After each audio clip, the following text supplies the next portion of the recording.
everyone, I am Zazubaar, and welcome back to Godzilla Odyssey Retrospective, the series, the monthly annual. That's a thing. That's a phrase that we're going to use. The series that we do monthly, that will be going on for a year, is the better way to word that. Where we take a trip through our never finished fan fiction series, Godzilla Odyssey, that we started a couple years back, where Godzilla himself takes a trip through the multiverse of all fictional properties that could ever exist, have existed. It's fucking unlimited, kids. Godzilla's crossed over with the likes of the Showa Godzilla universe, Dragon Ball Z. He went to the Pacific Rim universe in the series, and last episode, he went to the cosmic crazy realm of the Marvel universe and fought the likes of Galactus and the Silver Surfer. So, Dylan, And this month, possibly the Hulk. possibly the Hulk. We never quite hammered that out, but Hulk was there in spirit. So he felt really gypped about not getting to fight Godzilla when he was actually a Marvel character. So we felt like we had to put him in there somewhere. So Dylan, this month you had the sole writing duties on the issue that was supposed to come out, issue 5. So Dylan, what fictional universe was Godzilla supposed to cross into this month? He didn't really. Is the Exactly. I set you up. That was a test. You passed. Well done. is the interesting thing. How did I describe this last time? So I don't remember. I don't remember much. basically, he goes into a dream realm and does battle with Gabara, who I have painted as like just a sadistic fuck. Um, that's basically the idea. The way I explain it is that like the sort of dream realm like sort of exists alongside like all of your different universes, and so he winds up getting sucked into that, and basically just winds up in this really surreal sort of place where he has no control over his environment, and he's basically at the mercy of this demon essentially. Um, so yeah, I just basically took something from the Godzilla universe that already existed, Gabara, and sort of just played with it a little bit. So, Gabara in the Godzilla mythos as it stands has only been used in the movies as a exaggeration of a small child in the dreams of another small child. Right. So, this has no precedent in the actual canon Godzilla universe. However, No, this is inspired by I believe Matt Frank. oh, he did that too?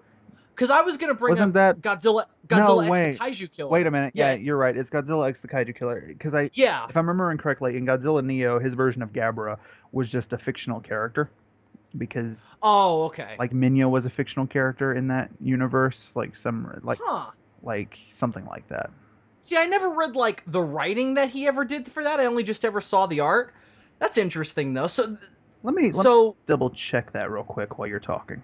sure, I'll explain the Kaiju Killer side of it though. So in Godzilla X the Kaiju Killer, which is one of the more popular Godzilla fan films done by Chris Elchison, uh, in that Gabara is used as a nightmare creature that appears in like a hallucination by the main character in that, who is like the last human.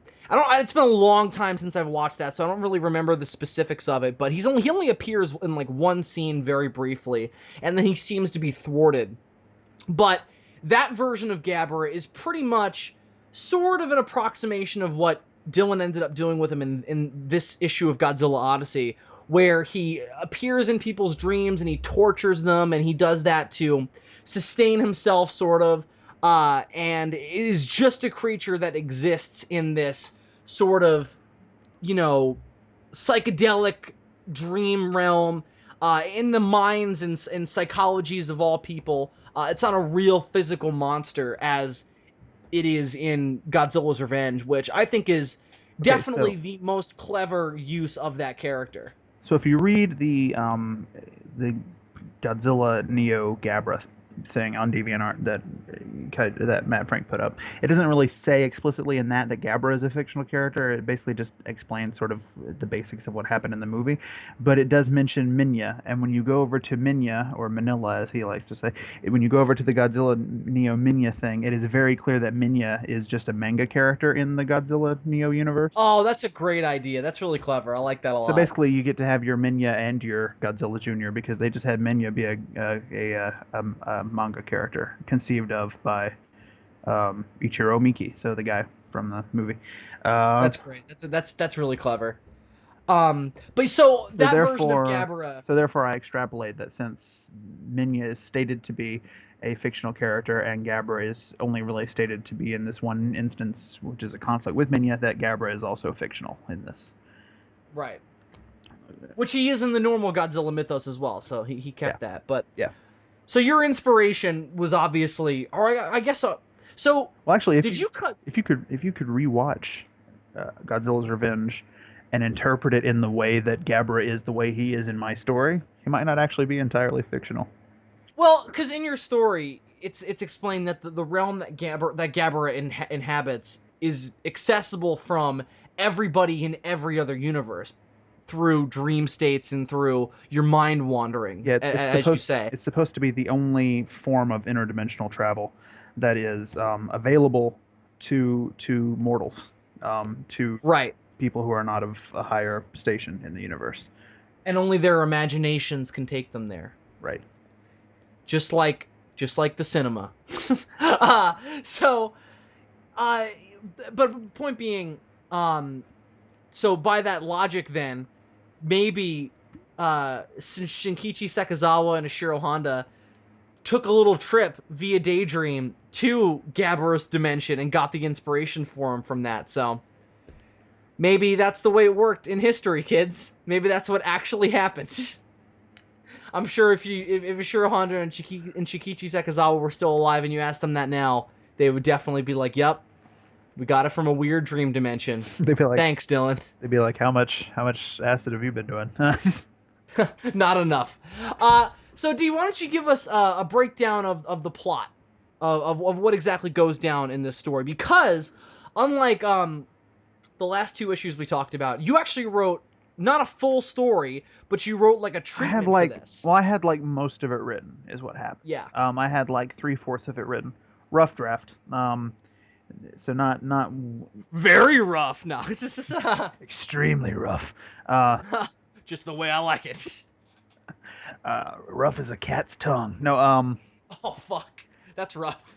it's pretty fucking They rough. use that to clean themselves. They do. It's a tough job. Anyway, I had like Fuck. I had like three-fourths, I think, of it done essentially. Yeah, you pretty much got up to the final fight. Yeah. Uh, so basically, we start with oh yeah, okay. So I don't know how to describe this fucking thing. It's so surreal. Yeah. We start with Godzilla as a Godzillasaurus, getting hit by the A bomb, but it isn't just like a memory of that actually happening. It's sort of him remembering what it was like to be a dinosaur, and then we have him being hit by the A bomb. It's not supposed to be a literal like depiction of how those events transpire because I had him have like a short confrontation with a Titanosaurus and shit.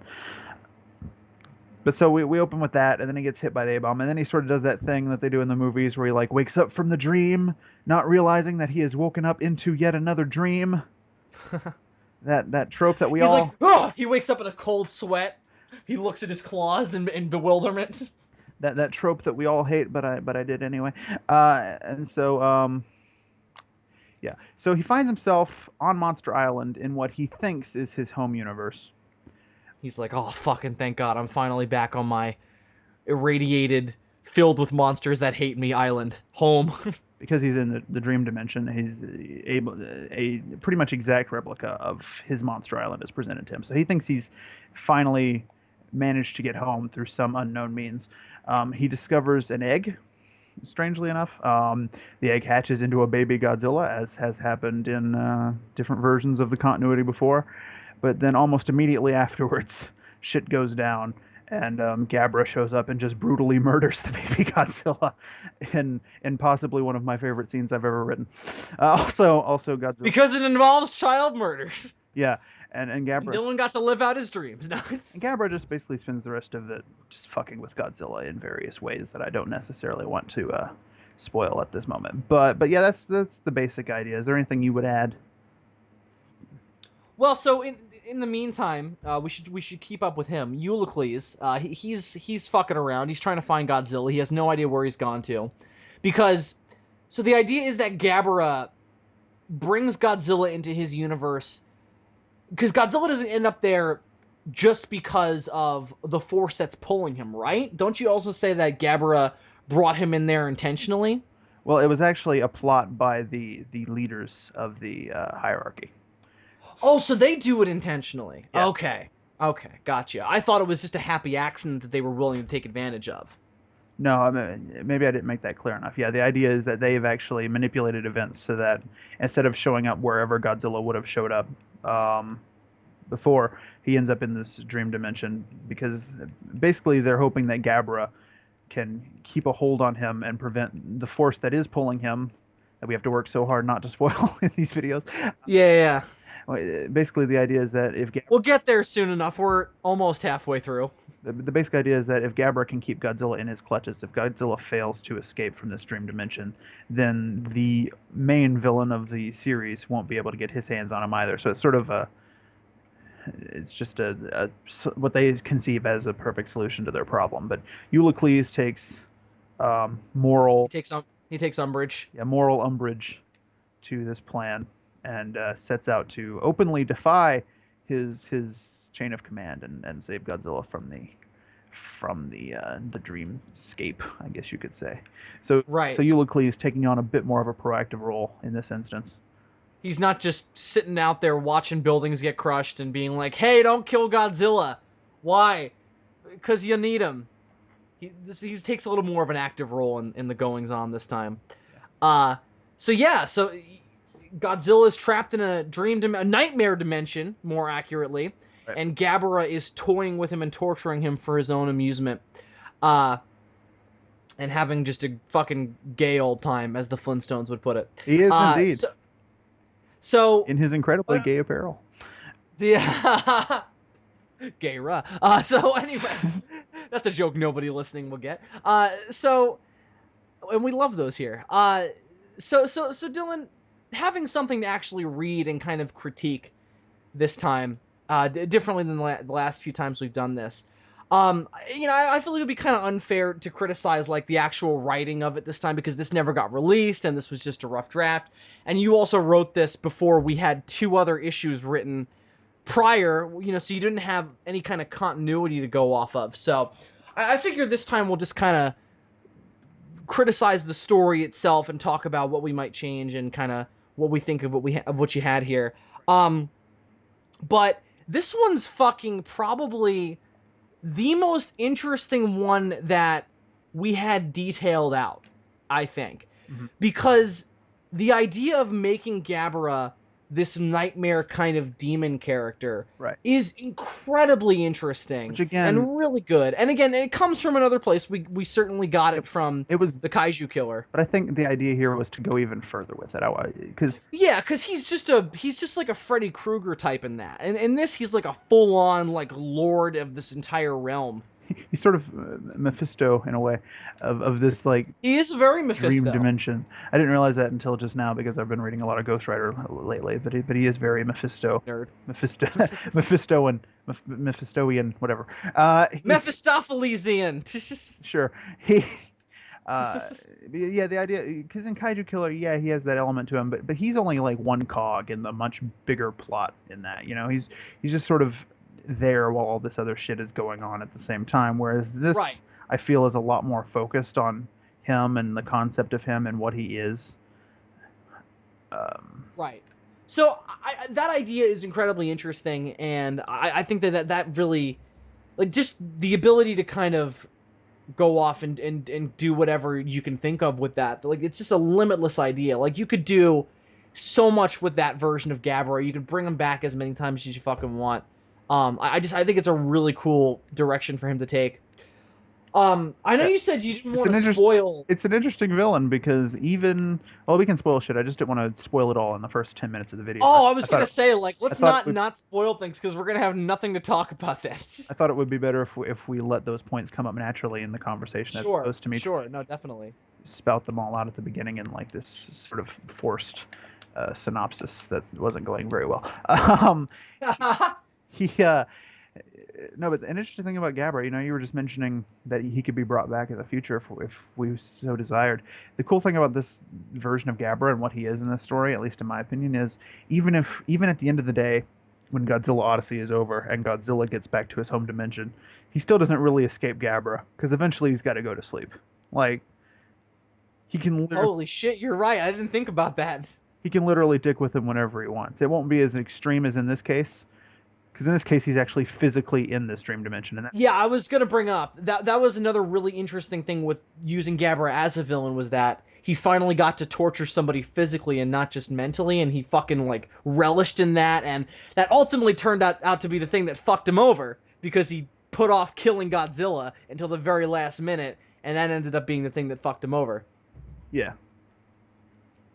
Uh, but yeah, so why don't we get into some of the interesting nightmares that Gabara puts Godzilla through. My favorite is no, definitely the one where he turns Godzilla into a human, drops him in the middle of a city, and then attacks the city. That is fucking brilliant and fascinating to see Godzilla go through that. I was so worried about that one too.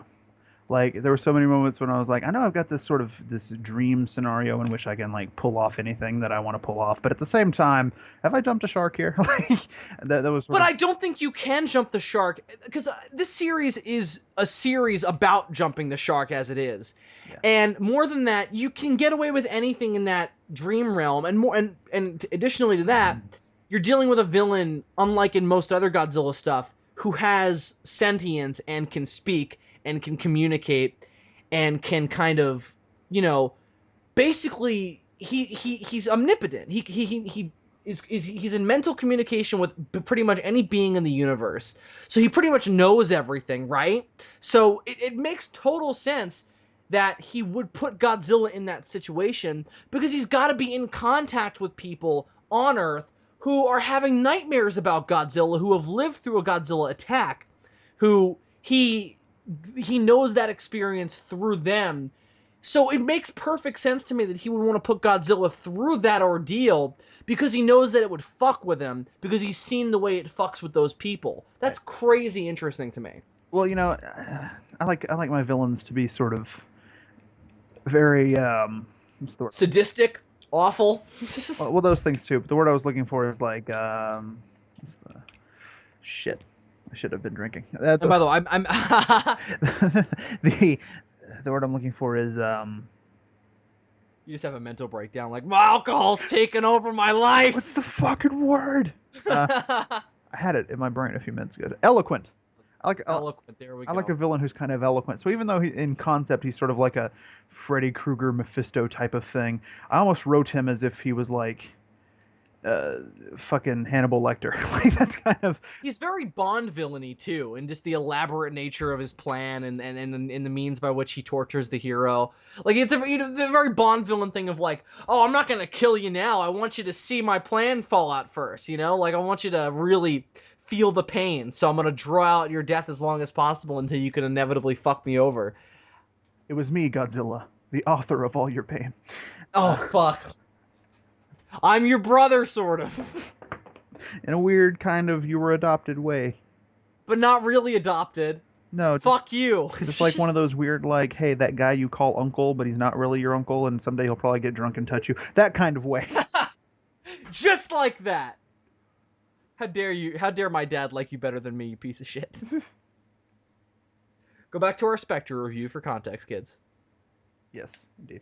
But DFOS episode something. so your favorite was the whole Godzilla's a human idea. Definitely. I now to be here's one thing I'll throw out there. that you might want to add when we do this series again down the line. Hey, by the way, I got a message on our fan fiction account being like, "Yo, is this series still going?" And I was like, kinda." Well, in podcast form, you know, with varying success. Sometimes Dylan gets drunk and fucks up the whole thing, but no, no, I'm fucking with you. Oh, I haven't fucked it up yet. You just fucked up the plot synopsis. That's it. It won't be really fucked up until I grab my Marvel encyclopedia. No. Oh yeah, then the whole episode will get completely derailed. Um, so what I was gonna say though, what I was gonna throw out there, I thought it might have been 10 times more surreal if Godzilla had been shrunken down to human size but remained in his normal form, and then Gabara turned into a giant person and attacked the city. I thought that may have been a little bit more surreal, but it doesn't quite have that same literally putting Godzilla into the shoes of the people who he's tormented and attacked for and hated for all these years. Right, and So that I was think that certainly has more power behind it. But I just think the surreal imagery, like if you're going to do this as a comic and had imagery to it, I think it would be more interesting to have it the other way, where Godzilla's just small and a giant person is attacking the city. giant Sarazawa like in that one video game. No, but Yeah, exactly. but it's interesting that you say that because didn't they do that once in like the Marvel comics? Like they had like a shrunken Godzilla. Like they didn't have a giant human attacking the city. Well, no, yeah, it wasn't in a dream though. They literally used Pym particles to shrink him down, and he burnt off Dum Dum Dugan's mustache. Okay, so it's kind of retarded. But the point is, Well, it was retarded, but it was also hilarious and fun, just like the rest of Marvel in the 70s. so the problem with that is the whole human-sized Godzilla imagery has just been used before. So I don't know if I would want to replicate that. I feel you. I feel you. I just think surreal imagery wise, it's a little bit more potent.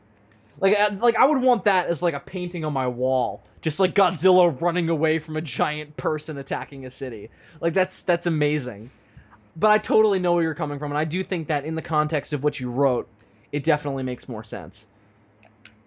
Hmm. So he also, I don't know if you mentioned this in your synopsis, but he also does battle with some dream versions of Gigan and Hedorah, Right. and he's supposed to have battled Ghidorah later, but we didn't get that far, or you didn't write that part of it, so we don't know how that would have gone down based on 2014 Dillon's mindset. Uh, God, I don't. I couldn't even tell you anymore. Drank away all those memories, didn't you? So I can't put myself in that mindset anymore. uh, one thing I was gonna say though, so he fights Gigan and Hedorah in the beginning before Gabara even kills the little Godzilla, Yeah. and it's cool. And I love how at one point Gigan like almost cuts off Godzilla's tail, and his healing factor works fast enough where it doesn't fall off. Like I thought that was great.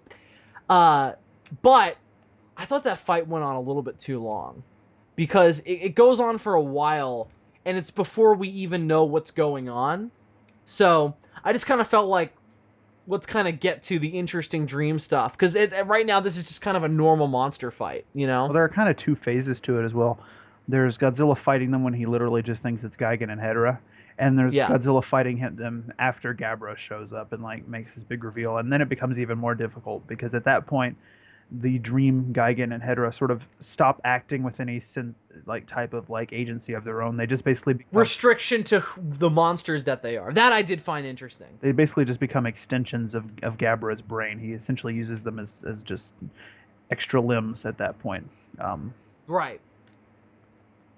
See, I just feel like you could just go right to that though. But you could, I mean, you could reveal Gabara like slowly, or have the fight happen first, but maybe have Godzilla kind of notice right away, hey, these guys aren't moving like normally. They're not moving like actual monsters that I fought before. They're kind of too light, and they're too agile, and they're able to move their joints in a way that you couldn't if like the way like, in a way that the actual monsters can't. Right.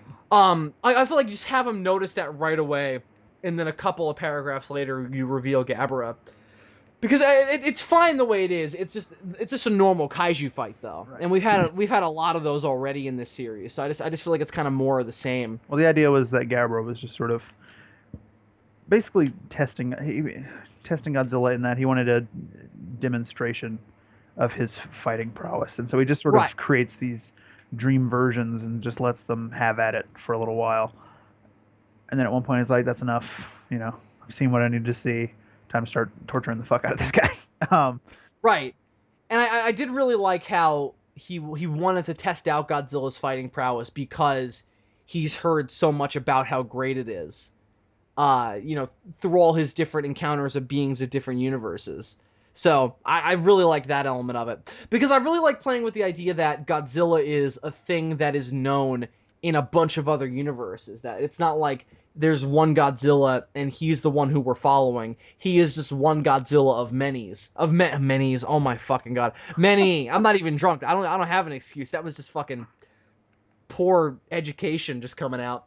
Uh so I really like that Godzilla has this legacy that he doesn't even know that he has of being this incredible badass fighting machine. I love that. Uh, so yeah, I just feel like that fight goes on for too long. And if I can criticize what you have here, just kind of structurally and narratively at all, I think it, aside from the dream elements and Gabara as a villain, it's kind of similar to the Pacific Rim one, where it's just kind of we at this time we were way too devoted to a formula. Back when we were writing these in 2014, Mhm. and I remember you and I had a bunch of conversations, like really struggling to fit these different ideas we had into the formula that we had come up with. And I think that kind of hindered our storytelling a little bit. And it's not a huge problem here, because again, Gabara being the villain that he is, and the dreamscape that you have, there's so much other interesting stuff going on. But the fight at the beginning and the way it all kind of seems to lead towards the end. And again, you never wrote the ending, so we don't know how it actually would have gone down had you written it at the time. Right. I just feel like it's a bit too samey, you know? Like, you got your one kind of introductory fight, and then you got your one big brawl at the end. So I just feel like it's a little bit too similar to everything else that's gone down in the past issues. But Honestly, I don't even think I ever really even knew how exactly it was going to end. I just knew mm, that at the end I wanted him to fight a dream version of King Ghidorah because I figured that would probably be the only opportunity we'd have to put Ghidorah in the series somewhere, and I wanted to have him somewhere, even if it was just right, a dream version of him. Uh, yeah, I remember we had that conversation, and I still think that that's probably a good idea. And you can have it be like a nightmare Ghidorah too. yeah, and I Really mean, play with design. there's a, I mean, there's sort of a nod that we've talked about doing with issue 8, but we'll get into that with the audience when we get to issue 8 to King Ghidorah. But to actually like have a Godzilla, Oh right, yeah, I just remember what that was. Yeah, but to actually have a Godzilla Ghidorah fight, this is pretty much the only opportunity we have to put it in right. there. Um, Unless one day we do King Ghidorah Odyssey, where he goes through different universes. oh yes, because it worked out so well for Godzilla. That would be fascinating. Like, what would you do differently? Like, how would you write? I would love to write Ghidorah on his own one day, because that'd be fascinating just to get into his three minds and have to write his point of view on things, you know? Well, it's terrible because he what was I gonna say? We would want to use different universes than what we already used for Godzilla Odyssey. Oh, And definitely. at that point, we've already used pretty much most of our favorites. So at that point, it becomes We've, like, we've used the ones that we're familiar with. so at that point, it's like, what happens when King Ghidorah goes to the My Little Pony universe? Like we would just run. Well, I would chuck Ghidorah into, like, the Ghostbusters universe and like, see how that would play out. That's one universe we didn't do that we're both rather familiar with. See if they could defeat King Ghidorah with a by crossing the streams. They definitely could. Maybe no, probably not actually. If he's going up into space, well, but he has to go into a meteorite to travel through space. So he can't survive in space just in his physical form. Assuming we're going by Showa rules, yeah.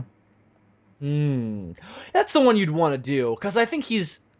I've flip flopped over about Ghidorah over the years. Like I remember at one time, my favorite version of Ghidorah was the Heisei one because that was the most realistic, quote unquote, version of the origin. Realistic meaning he's not an alien and his origin is connected to Godzilla. Yeah. But I do think that the Showa version of Ghidorah is definitely the most interesting one because I really like that he is two things. One, he's kind of the Galactus of the Godzilla universe because he goes around from planet to planet destroying it. But Essentially. more than that, he's the Godzilla of the cosmic scale. Godzilla goes from city to city, leveling cities and killing millions of people and slaughtering people. Ghidorah is that on a cosmic scale. He goes from planet to planet, wiping out civilizations. So I love that. So I do think that he's like the most interesting one. But anyway, off track. So, D, what's kind of your take on this? Going back and reading it now, having written it so long ago, what was your response? Um, yeah, it's interesting to hear you say that your favorite part is Godzilla being turned into a human because that's the one I've always been the most reticent about. So whenever I reread this, I'm always kind of like, I don't know about that part. But every I would definitely leave that in because, especially since the Godzilla that we're writing is supposed to go through an arc of becoming more heroic at the end, I think that he almost needs that. yeah, that's one of the major points of this issue as well is that I really felt that with this being 5 and being pretty much halfway through the series, not exactly halfway, but narratively wise, it's sort of the middle. Um, I felt like you really needed to start seeing that change happen because Mm-hmm. with his adventures in the DBZ and Pacific Rim and Marvel universes, he was always sort of just like helping, sort of kind of on accident in a way, you know. Oh yeah, Like he could have cared less if shit got destroyed. in DBZ he didn't help at all. He was just a fucking massive dickhead. Oh yeah, that's true. That's true. It's only in you know what? Not DBZ in the Showa universe and in the other ones. He ended up helping just, but Out of necessity, out of yeah. necessity, yeah. And so in order to get him to that superheroic level, I felt like we needed to have him sort of go through some sort of a fucking trial, and I can't think of anything more trying than the shit he goes through in this. Um, Definitely. def- Uh, Whenever I go back and reread this, and I have fond memories from writing it, just because I fucking love Gabara. yeah. Fucking love him. Um, I've, I've always really been in love with the whole sequence of him killing the baby Godzilla. Because you love child murder. It's great. I remember describing that to somebody at G Fest. I was describing it to Maori at G Fest, and then some fat fuck that was standing there was like, Wow. Just a fucking shot for no reason. Maori was like, well, you know, it was just some fat idiot. Anyway, I was telling Just some Maori about this dumb shit. fuck. I was telling Maori about this shit, and Maori was really, you know, he was digging it. He was buying, as you always said, I loved this. He was buying what we were selling. He sure as hell was. He could have sold him a bridge at that point. But this other fucking guy, he just shows up and he's like, "Are you just trying to how did he say it? Basically, he was like, "Are you just trying to like outdo like the brutality of like the death and destroy it?" And I'm like, "Kinda, yeah. Fuck off." I don't even remember that. I don't remember exactly his words. Who was this fucking? You know, I'm with you now. Fuck this guy. Fuck that idiot. Is he fucking listening in on people's conversations at G Fest for? Yeah, yeah, yeah. That fuck. Just fucking picking people's fan fictions apart. Fuck you if you're listening. Suck a dick. I'm not even drunk and I'm getting mad now. I think he had the tism. Uh, but Yeah, he was having some issues. In the bathroom. which would not be entirely uncommon at GFest. Anyway, There's lots of bathroom issues at G Fest. um, anywho, what were we talking about? I saw Ben Faruya in a bathroom at G Fest last year. That fucked with me. Did Not last year, this year. I mean, yeah, I saw. I think it was Ben Faruya. It was one of them. They all look the same. No, remember when we stood in a you remember when we stood in a fucking elevator with no, I didn't Katsura? mean that. Yeah, yeah, Then we yeah. get out, That I remember. and then we get off the I fucking elevator, and we get like halfway down the hall, and we all look at each other, and we're like, was that Katsura? I saw one of the Japanese celebrity guests in the bathroom, and I was just like, "Whoa, they used the bathroom. How about that? That's weird." Well, it must have been Furuya because if it had been Takarada, you would have recognized him instantly, Oh yeah, of and if course. it had been the other female, or the other Japanese guest, he would have had a vagina. So I'm pretty sure Right. it must have Good been point. Ben. Yeah, must have been. All right. Well, I'm glad we figured that out. Thanks, D. Are you sure it was a Japanese guest though, and not just a well-dressed Japanese man? No, I'm pretty sure because I remember thinking at the time, "Oh my God, that person uses the bathroom. How crazy." They have those over there.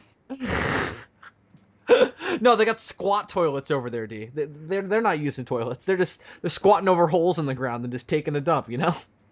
I thought coming to America was Andres' first piss in months. Yeah, I just thought that there was like some kind of weird energy field over there in Japan where it just neutralizes your need to use the bathroom. Well, they've got All your waste management just happens through your skin, just the poop just evaporates out of your skin. well, their fucking doors are just like wallpaper with a hole cut in it, so anything's possible at this point. Uh, Sure, I'd buy it. What were we talking about? fucking Odyssey, man. Fucking Odyssey. Well, I'm glad we got that covered. Fucking issue 5. Fucking Gabara. I don't know. It's always weird for me to talk about my own work. Is there anything else you noticed? Um, Well, I mean, sure. So let's talk about the scene where Eulicles goes down and talks to the hierarch magistrate who has taken human form, and he's down on Earth. I thought that was a very like Doctor Who esque. Excuse me. Very Doctor Who esque scene. oh, It reminded me of I'm glad you picked up on So that because I always pictured Timothy Dalton's Rassilon whenever I write that guy. oh, perfect. But what I was thinking of was there's a scene. Now this is going to be a big pull. You might not even know what I'm talking about. There was a short released before the beginning of season 7 of Doctor Who, where the Doctor is contacted by a random lady about going to Skaro to do something with the Daleks, and the Doctor is just chilling out in a cafe. He's having like a fucking donut or whatever they call him I over think there. I've seen this one. And the lady pops up and they have a conversation in the cafe. Is this And the then they're transported to Skaro. is this a prelude to the beginning of the season where he was on Scarro and he was with that lady? Like, is that the idea? Yeah, exactly. Yeah, I think I have seen this. Okay. So good, we're on the same page. That's what I was reminded of. I don't watch all And of the Doctor Who shorts, but I think I did see. oh yeah, because some of them are so bad. I watched the big ones. Like when I was like, oh, eight's back, gonna watch that shit. Yeah, Night of the Doctor is like that's like required viewing material, especially since they made that very, very, very canon by bringing in the Sisterhood of Khan in season 9 at the beginning. Unless they were a thing before the Night of the Doctor, and I just didn't know because I don't watch a lot of classic Doctor Who because I don't care. Yeah, the Sisterhood of Karn is from classic Doctor Who. Oh, it is okay. I'm pretty sure. It's not Khan, it's Karn, right? Karn, yeah. My bad. It's not the Sisterhood of Karn. Khan. That joke's funny, regardless of all the times that we and many other people have made it. Oh yeah. Just like the Never gets old. I'm sure William Shatner agrees. It's just like nondescript movie sequel to Electric Boogaloo. The joke never dies, man. Yeah, perfect. I really liked that scene because the magistrate's being fucking smart. He's just like, we're doing what we probably should have done in the first place and just let Godzilla die in one of these universes and not intervene at all. Yeah, from a practical standpoint, he's pretty much right. Yeah, definitely. And Definitely he's right. And Eulicles' assignment was always just sort of to like follow them around and sort of try to reduce property damage while they figure out what the fuck they're gonna do. And now they've kind of figured it out. If only they would have thought of this in issue 2, Godzilla would be already dead by now. Yeah, probably. If that spirit bomb would have killed him, I mean, who knows? We don't actually know if it would have worked. My thinking was that it would have, because it probably would have, because if that thing can destroy Boo, then yeah. If not, then that just sort of deflates the entire. Well, hang on. So the spirit bomb in issue 2 was made up of what? Because in the Boo saga, the only reason that bomb is able to destroy Boo is A, because it is the combined energy of the newly restored Earth and the Namekians. And also, it's only able to work because Goku is restored to full power by the Dragon Balls. Yeah. That's the only reason that bomb works. Well, what is the spirit bomb made up of in issue 2 of Odyssey? Well, it's a slightly different situation because first of all, Godzilla's not as strong as Boo. No, not nearly. So you don't need as much energy to.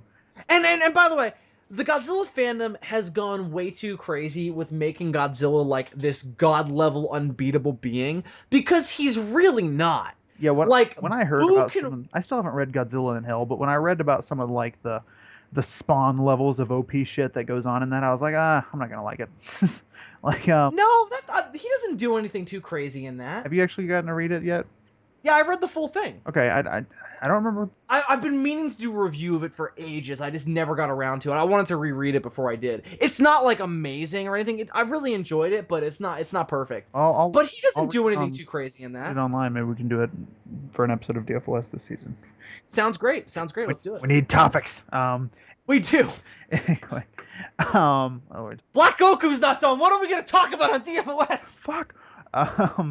You know what fucked us up? The fucking Olympics. They took a bunch of weeks off for that shit.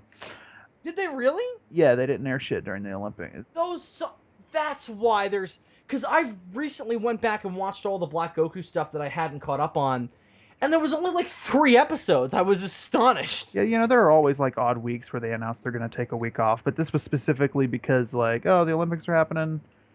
I guess Dragon Ball Super's on one of their major networks, so they needed that air time for the Olympic shit. Yeah, it's Fuji TV. That's one of the biggest Japanese networks as far as I know. So, and that it's one of the three that I know. Yeah, Fuji TV.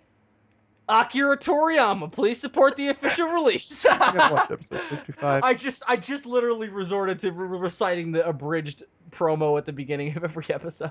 I gotta rewatch episode 50. I mean, I gotta watch episode 55. They just uploaded it. Oh, it's so good. Is it? It has the best joke at the end. I'm not gonna spoil it for you because it's so good. It's perfect. Awesome. It's the best. I've been meaning to watch that. Anyway, Yeah, it's great. We were talking about the spirit bomb in issue 2. And oh, right. So what's that made up of? That was my question that we never answered. It's just supposed to be an Earth's spirit bomb. I mean, it's just your general. Is it everybody on Earth? No, right? Because they have to be willing to give it all up. Aside from the ones that are dead, I mean, I assume. I Didn't he learn at some point to like draw energy from the sun as well? Wasn't that a thing? That's in the movies. That's in That's right, okay. Slug. That's in Lord Slug that he does that. Okay. Because in that, the Earth doesn't have any. As far as this, it's been. I haven't watched that since we reviewed it, that's a long time ago now. But as far as I remember, in that, You're right. He's like, "Oh, the Earth is too weak. I can't take energy from it." So he just takes it from the sun. You're right. But that was also still at the point where all we'd seen of the spirit bomb was when it was tiny and shit. When he was fighting Vegeta and learning it from King Kai, we didn't get to see a real big one until he went to Namek. I don't think. Yeah. Right, because when he builds it on Earth to fight Vegeta, which he doesn't get to use, it's real small. Yeah. And then on Namek, they're all like, "Holy shit! Look at the size of the spirit bomb! My God!" Because Namek's such a bigger planet than Earth, and there's more energy and shit, right? Well, he's also taking it from planets adjacent to or parallel to Namek. Okay. In that, he's not just taking it from Namek. Anyway, we're really off track now. Essentially, the problem is that I didn't put that much thought into it when I was writing it. But right. Well, when you imagined it, though, it was a big one, not a little one. But ultimately, I think the idea was that the spirit bomb was the only thing he could think of that could sort of work around Godzilla's regenerative abilities, because Odyssey Goji's regenerative abilities have been proven to be much more potent than other versions of the character. Yeah, we sort of like mixed the Millennium series with some of the stuff that the fandom has sort of extrapolated him as being able to do. Because again, people have just gone too far. Like there's a page on Facebook that I really like. I don't mean to call them out, or I won't even say the name. I really like the page, but the whole premise of the page is just take Godzilla, take another fictional character, and then say why Godzilla is better than that fictional character. And it's really it's very like, what are you doing? Like, it's not necessary. Like, Godzilla is fine on his own. He doesn't have to be the most powerful fictional character. He's less interesting when he is. Like, Godzilla has been overpowered, I think, a bunch of times in Toho's movies. Like, Final Wars Godzilla, way too powerful. Like, he can do anything in that. Yeah. Well, I like that he's... I don't have any problems with him being as powerful as he is in terms of physical combat. But I What's your limit? I don't know. Do you think Godzilla should be able to survive in space? Because I think that's too much. I think that's too much. And I know that he can survive at, like, the bottom of the ocean, but the bottom of the ocean is not space. Right. Probably not. No, he's still an earthly creature with earthly lungs. I don't think that should I work. think maybe he could be fine for a few minutes. See, because it's like I'm almost more okay with Gamera being able to do it than him. Because Gamera survives in space in Guardian, Well, and Gamera is also and not a natural creature in the high that's stage why I'm okay with it. con. I'm okay with it because he's not like a naturally occurring animal. Godzilla might be mutated, but he's still a naturally evolved creature Right. with the rules of a creature that evolves naturally. Right. Aside from the size thing, um, Yeah, well, yeah. and the energy weapons. Uh, We but can chalk that up to the nuke. We'll lay that all on the nuke.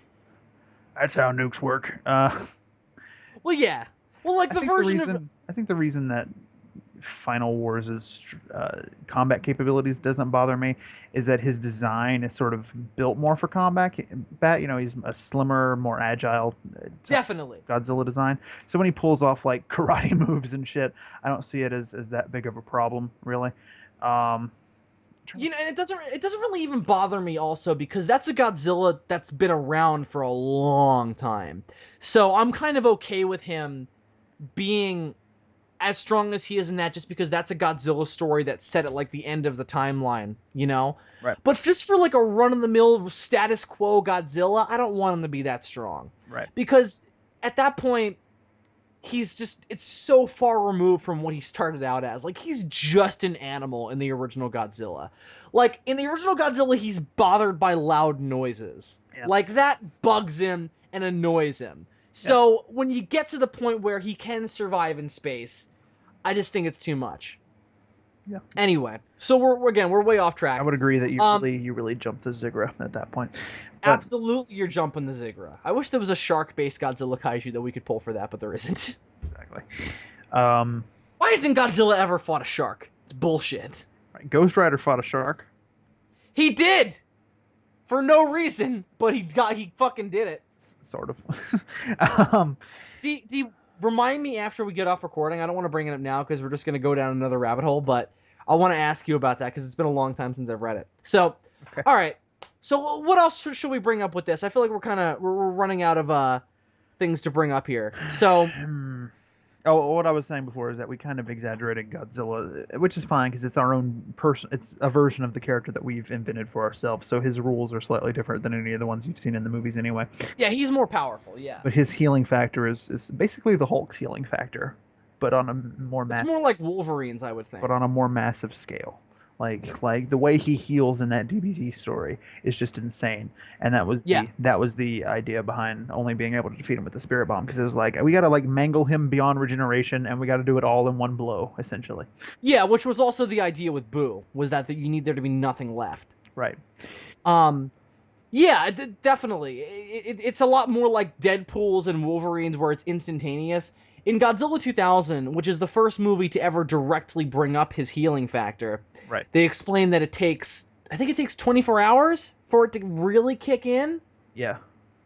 I think that's what they explain that Regenerator G1 as it's called. I think that's how it works. I think it's 24 hours. It's not instantaneous. Is the Not at all. Because remember in that Godzilla runs off because he gets fucked up by the spaceship. right. The torpedoes, or not torpedoes, those missiles that they fire at him fuck him up because he can't heal from them. And then when the spaceship attacks him, he's just all fucked up, so he just runs off. You couldn't have a Godzilla that's that regenerative in a movie like that because it makes it less interesting, you know.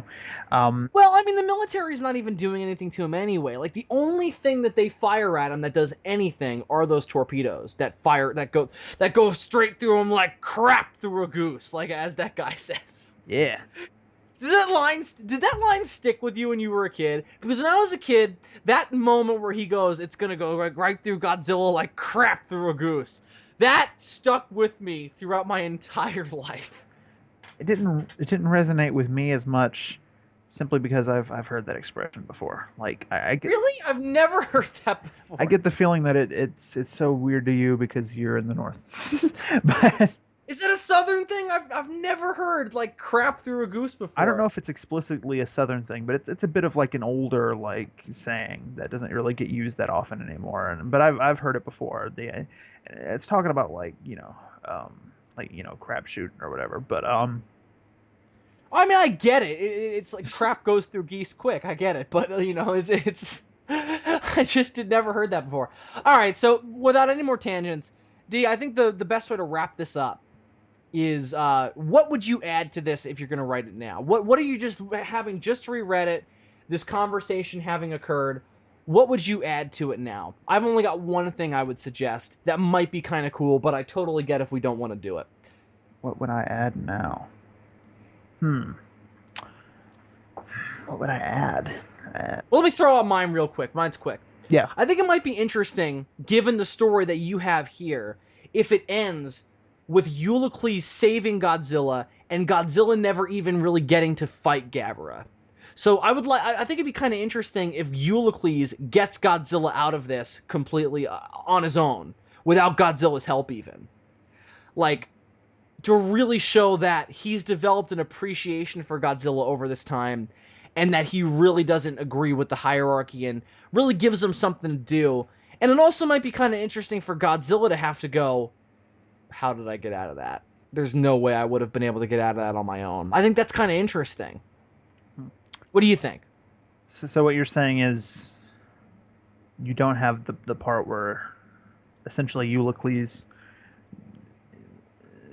lets Godzilla in on the secret of how to defeat Gabara, and that basically you have to just like sort of remember that he doesn't have any real power and that he's just this like psychic like manifestation, and then like he doesn't have an effect on you anymore. Like, are you saying cut that entirely and have Eulicles save Godzilla in some way?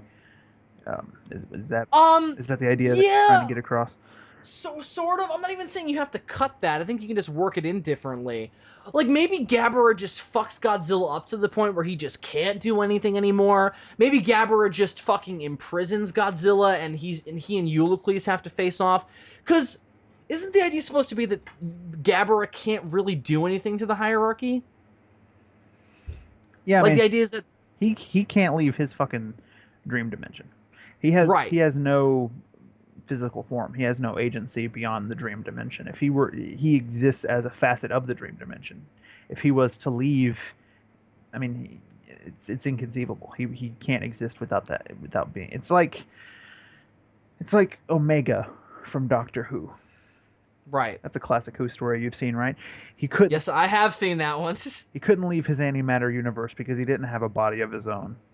And basically he wanted the Doctor to take his place in the antimatter universe so that he could escape, which isn't what we were doing with Godzilla in this. No.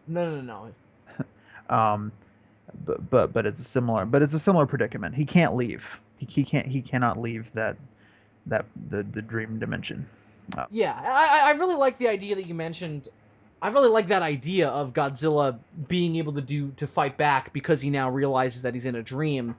But I don't know. I like the idea of one issue. Eulicles really gets to kind of take center stage and saves Godzilla. Just to kind of change things up a little bit. But it's just an idea I had while we were talking. So Mhm. I don't really know a way to really make it work well and make it kind of work in with what you have here perfectly. But I think it could be done. Maybe Eulicles and Gabara could have some sort of a confrontation going on while Godzilla is fighting King Ghidorah in the end.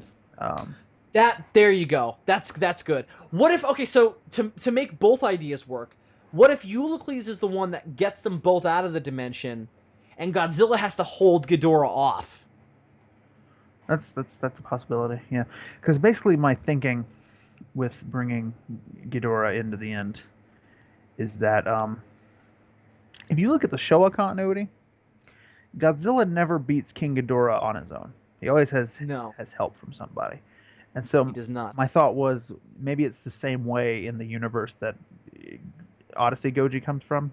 Maybe he's never actually been able to take down King Ghidorah in his own universe without help from somebody. Oh, that's really interesting. When given that this is a nightmare dimension. So the idea is that Gabara is like basically since Gabara has lost his power over Godzilla, he's just putting him up against an enemy that he doesn't know if he can defeat on his own. Was the idea that I never got around to to express it because I didn't finish the story. No, that's a great idea. That's awesome. I love that. So definitely keep that. So yeah, I think we could definitely use both. Have Eulicles dealing with Gabara, and dealing with how to get Godzilla out of that dimension. Because obviously he can leave whenever he wants, but it's just getting Godzilla out of there that he would really have to do. Right. And now let me ask you this: would you have it end with Gabara being defeated forever, or just being left in that universe and they just escape? No, I don't think conceivably that it's possible to defeat Gabara forever.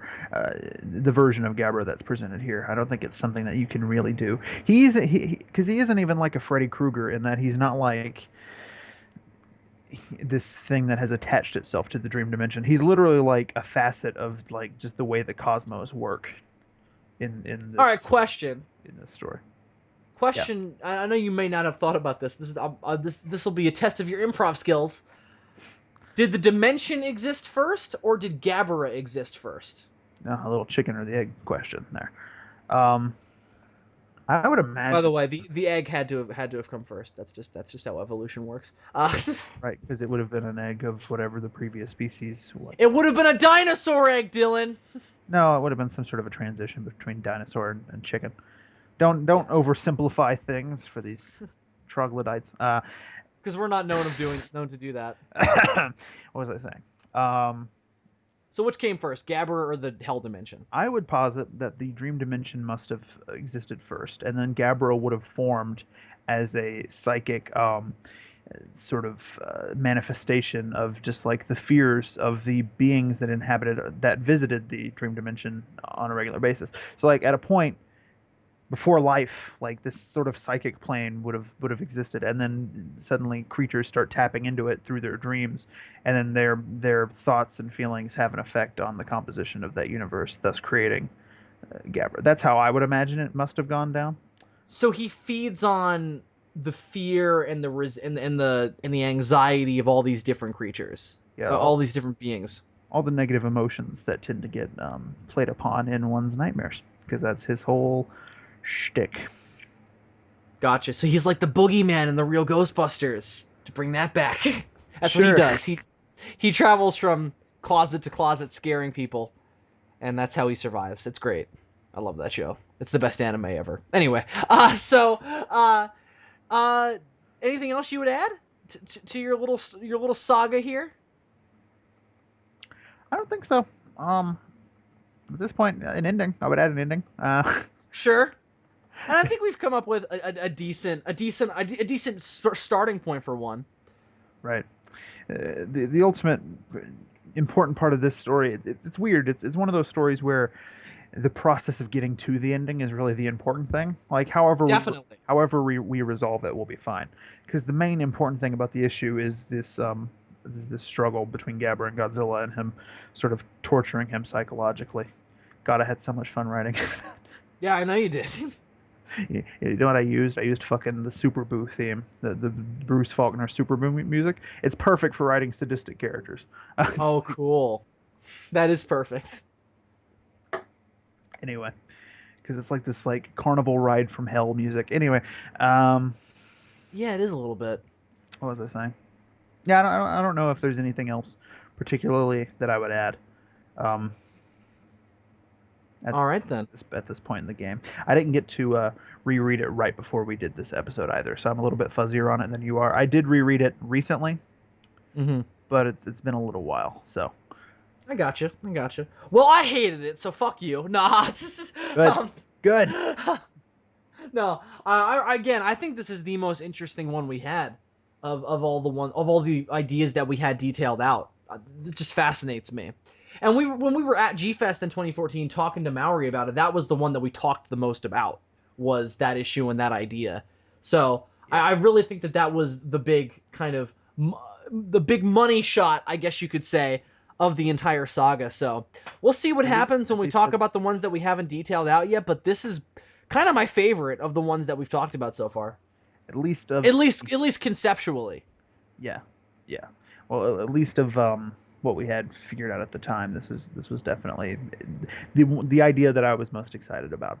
Like I was super excited about issue 2 just because it was a crossover that I wanted. But I was like really just excited about this idea, which is why I started writing it way ahead of time and got most of it done.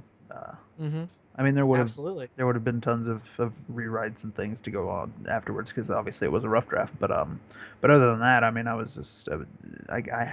think I had it pretty much mostly figured out. Um, yeah. Righto. Rightio then. All right, Dylan, well, I think that's going to do it for this month's installment of the Godzilla Odyssey Retrospective. Issue 5, Godzilla Goes to Hell. Not in hell, that's copyrighted. No, we have to come up with a title for this one. Did you ever have any ideas for that? No. No. Oh boy, good. Good, No. perfect. So titling this one's gonna be fun. Great. Well, as always, kids, you can like the Godzilla Odyssey page on Facebook to get all these early. You get them a full 24 hours early. What we've been doing with the past two is I edit them the night we record them and upload them as soon as I can. And then I don't think I'm gonna get to do that this time though, because I'll probably have to do it tomorrow because we have to come up with a title, and I don't know what I'm doing. Oh no, I do. We have a title card already, so cool. The next one we have to have it. Oh, we don't have a title card for the next Oh one. yeah, that was the other thing. I drew this amazing title card for this one. That's how excited I was for this at the time.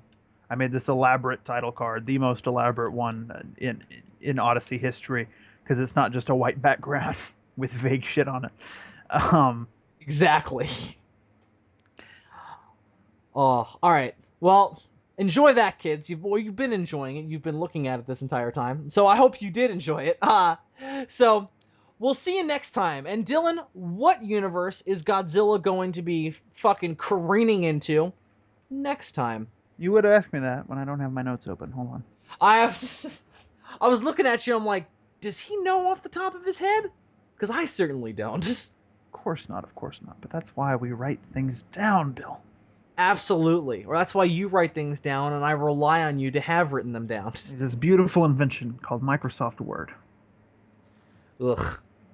Microsoft. Working for the man, Dylan. Always. Fuck the people. Just kidding. I love the people. They love me. Unless they're fat and talk shit about me behind my back at G-Fest. Behind my back. Shit was in front of my back. Shit. In front of you. In front of your back. Interesting turn of phrase. Yeah. Oh, next time was the supposed to be Power Rangers crossover. Oh boy! Dad, we're fucking. It's morphin' time, motherfuckers. Godzilla is gonna get teleported into the universe where teenagers have very little attitude, but they still somehow use that as a qualifier for getting superpowers. The Zords are way smaller than Godzilla. That'll be an issue we'll have to address. And the villains are the most interesting characters on the show and never win ever. And it's real sad. So we'll see all of that and more when Godzilla crosses into the Power Rangers universe on the next edition of Godzilla Odyssey Retrospective. Until next time, everyone, I'm Bill Worster, aka Zazubaar. And I'm Super DM64. And we hope that you enjoyed, and we hope to see you in the next dimension. Sayonara, kids.